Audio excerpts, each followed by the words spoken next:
அவங்களுடைய லெக் ஏன் அவ்வளவு நல்லா போடல இந்த பிட்ச்ல? Leg spin is not for this kind of a pitcher. இல்ல லெக் ஸ்பின் போடலாம். Provided you hurry the batsman on to the back food.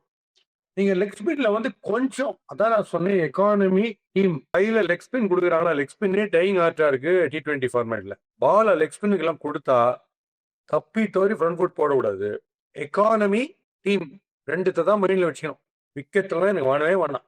நான் கஷ்டப்பட்டு ரன்னே கொடுக்காம எப்படி போலிங் பண்ணுமோ அந்த பால் நான் போட்டுனே இருக்கேன். அவங்க டெஸ்பரேட் ஆகி அடிக்க போயிட்டு விக்கெட் கொடுத்தா ஓகே அதுதான் பண்ணுமே தவிர நல்ல டால் பேட்ஸ்மேன் நம்ம மைண்ட் மாத்திக்கணும். டால் பேட்ஸ்மேன் தான் ஒன்னு கிரீஸுக்கு பின்னால இருந்து போடணும். அம்பையரை தாண்டே போட்டணும். பாப்பிங் கிட்ட போக கூடாது. ஏன்னா மீதி பிளேயர் ஓகே இருக்குது. ஆர் நீங்க அப்படி வரீங்க கிரீஸ் கிட்ட வரீங்கன்னா பாஸ்டிஷ் ஷேன்வான் போடுற பிளிப்பர் மாதிரி பாட்டை தூக்கினாலும் டமால்னு போகும். அந்த மாதிரி போகணும். நீங்க ஆசைப்பட்டு குட் லைன்ஸ்ல போடுறதா இங்க டேர்ன் ஆகி ஸ்லோவா டேர்ன் ஆகல. கொஞ்சம் தான் டேர்ன் ஆகுது. பட் ஸ்லோவா இருக்கு விக்கெட் பட் டேர்ன் ஆகல. அதனால அவங்களால இந்த இடத்துல டூபே அடிச்சா இருந்தா ஓவர். இப்போ டூபேக்கு 6 பால் அவர் பேக் ஃபுட் போட்டோம் ஆன் த ஸ்டம்ப்ஸ். என்ன அடிக்கிறார் பாருங்க. டெஃபரெண்டா தூக்கிட்டு போயிடுவார். அதுதான் அவங்க ஸ்ட்ராட்டஜி லேக்கிங்ற.